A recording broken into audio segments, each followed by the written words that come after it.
Hello everyone, Deb Floros, guest designer for Rings and Things. Today I'm making a really fun macrame bracelet using Toho beading thread and size 6/0 seed beads. I'm using the Beadalon tying station, and this is going to help make this project really easy.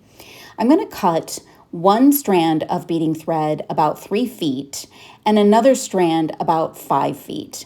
I'm going to put them together and create a loop and an overhand knot.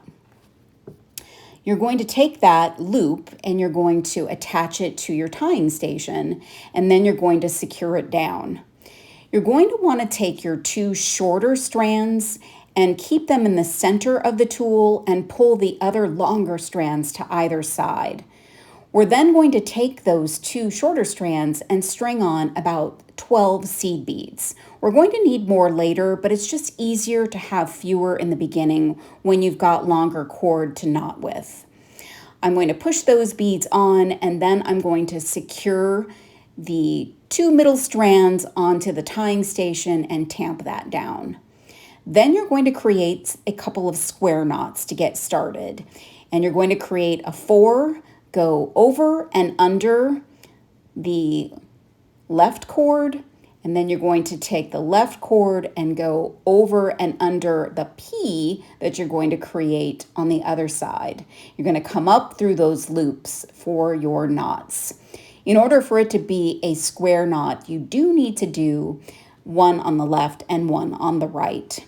I'll show you again. There's lots of tutorials out there on the square knot.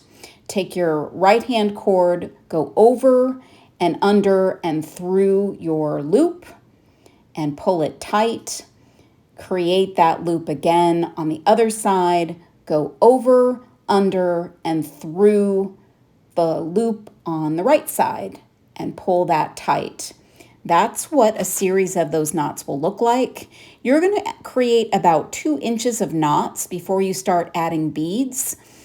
And all you need to do is push up one of your beads from the center, and you're just going to include that bead in your square knot. So just the normal way you've been doing your square knots, you do both sides, and then you'll tighten that bead up.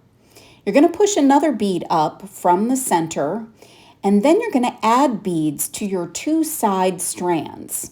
So you'll have to do these each time because we can't leave the beads onto those particular strands. But you want to create a row of 3 beads, and they need to be sitting all side by side.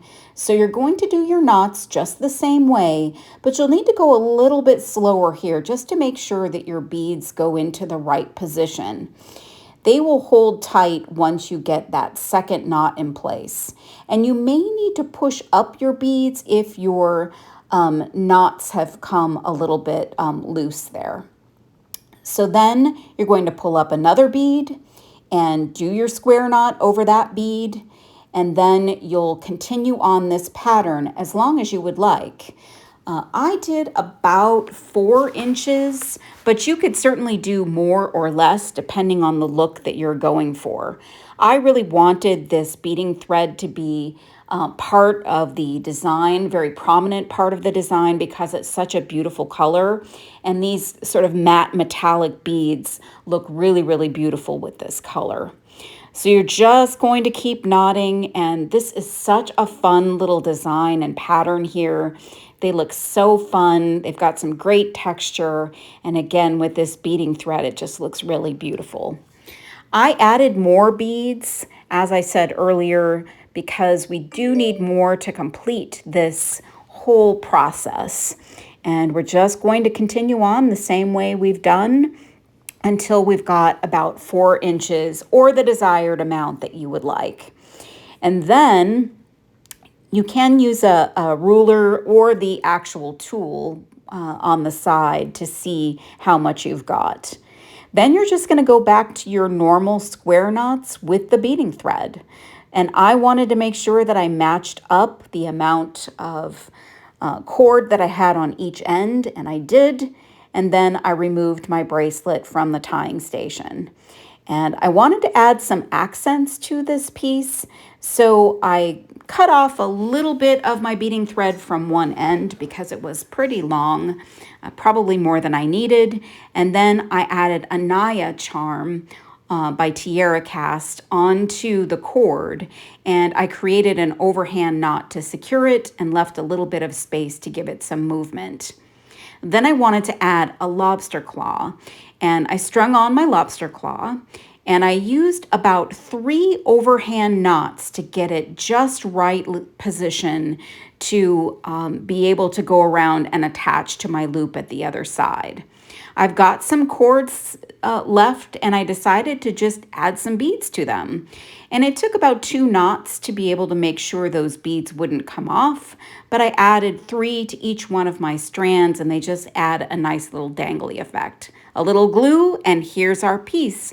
You can find everything you need to make this at ringsandthings.com.